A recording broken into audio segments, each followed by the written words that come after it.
says, what are you going to do, if I understand the first question, to make people to move away from PDP and APC to Labour Party? I think it's very simple. They drove us at this junction. If you have a driver that has driven a vehicle where you've come to a point where the vehicle have an engine problem, the vehicle can no longer move, you're not going to allow the same driver to continue.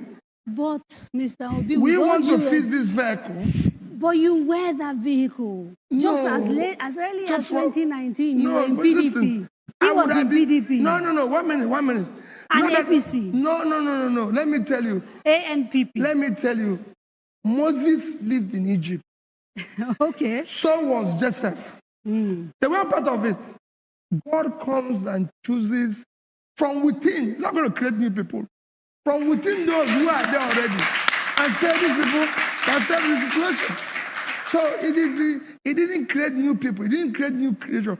It is from the same people that he said, so I'm picking this one. This is not old wine, just packaged in new bottles. No, this is new wine. But we have been existing with the old wine because they are not.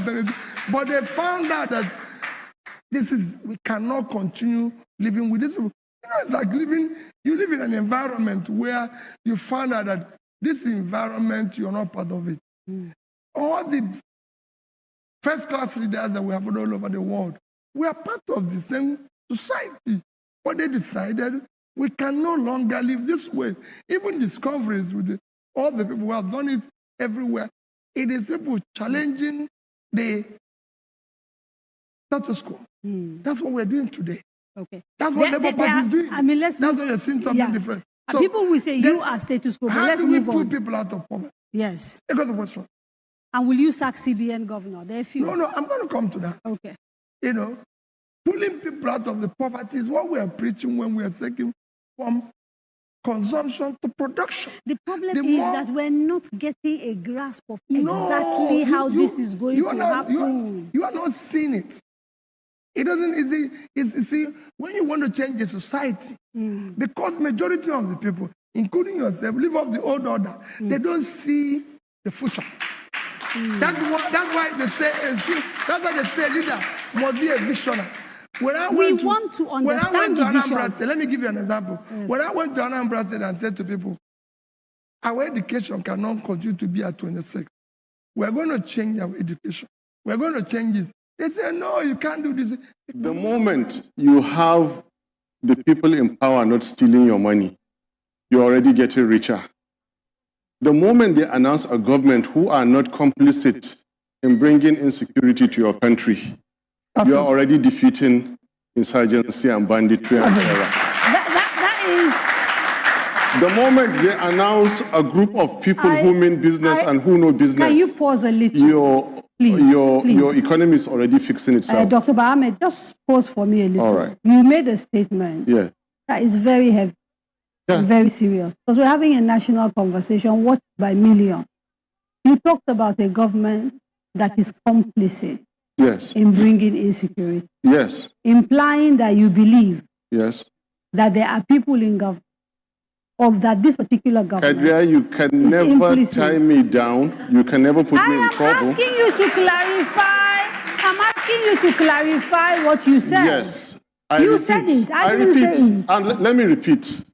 The moment you have a government in place that is not complicit in bringing insecurity to your country, you are already defeating banditry. And you won't expand on that. The moment we say it, the goalposts change. Okay. Because if I talk now, and again, if I talk now, they will say it's because I'm anti. Meanwhile, I am a people. I have to ask the question. That's my job. Your question is asking that. Okay. Right? Kadaria, a lot has happened. Yes. To Nigeria. Nigeria is a very, very peaceful country. Used to be. No, it still is a very peaceful country, because if despite all the evils that have happened to Nigeria, we are still managing to keep the numbers so low. I think Nigerians by nature are... Two of us are wealth creators. We're not wealth sharers. We didn't benefit from what is being shared. We created wealth. I've created wealth. I've built people. Both in private and as a public person, run corporations that are successful. As governor of Anambra State, yes. When you left office, yes. Your IGR was 500 million a month. Willie Obiano came, and within months, that IGR had become 1.2, 1.3 million, seemingly able to outperform you. So sometimes when people hear you say, can I tell you one? You see, people don't look at the foundation. I built the process that made it possible. It couldn't have been 1 month, 3 days. Let me tell you, I built, go and check. No, when Kadaria, I built the IGR building, computerized it, did everything. So when people say somebody came yesterday and he started working, look at the foundation. Okay. It was me who laid the foundation. You know, I made it work. Okay. He didn't print money. Let me not say what happened thereafter. So I built that foundation. We're going to have to take a quick break, and when we come back, so would you condemn ESN now for all the attacks we've seen? No, I cannot condemn because I'm not sure who is doing what. You can't just come and be condemning people until somebody says, hey, wait a minute, how can I go? Every day, let me tell you, people say all sorts of things. You can only condemn people when there's a process which have said, oh, this person has done this. So you don't believe Nigerian security services when INEC offices are attacked, when people have been killed? The late Dora Akunyeli lost her husband, and they say it is ESN.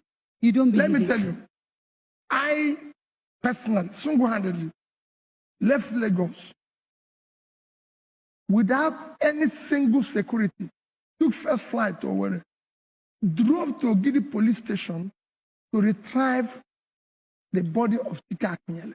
Nobody did. I single-handedly, when I heard it, and everybody knows, I was the last person to visit Dora Akunyele, a hospital in India, before she died. I'm very close to Dora and the family. Everybody knows. So I can tell you what happened to Chika Akunyele. Nobody can say, is this person or that person? Chika Akunyele was just trying to drive back to Enugu, ran into people who were robbing and doing all sorts of things. And other things which nobody can explain. Even where he was trying to say, no, stop this, no, stop that, of course he was shocked. But you see, whenever things like that happen, people speculate all sorts of things and everything. Nigeria is where people just make up. Because there is a research that has shown a direct correlation between the announcement of the formation. There's no research. There is research. There is research that has shown a correlation between the announcement of the formation of ESN, some of the utterances of Nnamdi Kalu about take their guns, shoot their guns, and the spike in violence. People are saying, if a witch is crying at night and you wake up in the morning, a baby has died. There is none. Okay, so I have about 10 messages here. Yes. Saying I should not come to your program. I know. That you're totally against me. I know. And I'm here. I told them, I said, I like meeting people who are against me. I know. And I'm here. What they don't. Because if I take all those witches, no, I'm sorry. I want to see the witch before I call it witch. Those people.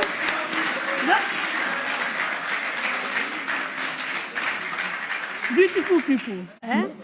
No, what it is that if people tell you not to come and answer questions that have been asked freely, then they are not ready for you to become. That's what I tell them. Everybody will like you. Because you see, it's not just Kadaria saying these things. Every candidate who comes here, I put to them the things that are being discussed on social media and in the public space. And it is in their interest to answer Nigerians. So that's why you said yes. You know what I tell them? And I'm happy you said yes. The point is, tell Nigerians, in a nutshell, again, remind them why when February they go to the polls, they should vote for the two of you. Okay. Two of us have appealed to Nigerians. Next year's election should not be based on tribe. No tribe buys bread cheaper or have better roads and everything. It should not be based on religion.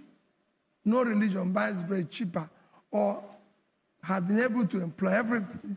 It should not be based on my turn. It is turn of Nigerians to take back their country. We have promised we will secure and unite this country. That's your promise. We have promised we will ensure that we move Nigeria from consumption to production, start pulling people out of poverty. We will ensure we will work with rule of law, deal with the issue of corruption, where we bring it to a minimum. We will govern from the front. We'll be in charge. And we'll make Nigeria work where today we have a Nigeria, but we don't have Nigerians. We will create Nigerians who will be proud of their country because we'll be in charge. It will stop at our desk. And we work as a brother. No team in this equation can beat our team. Thank you very much, Mr. Peter Obi.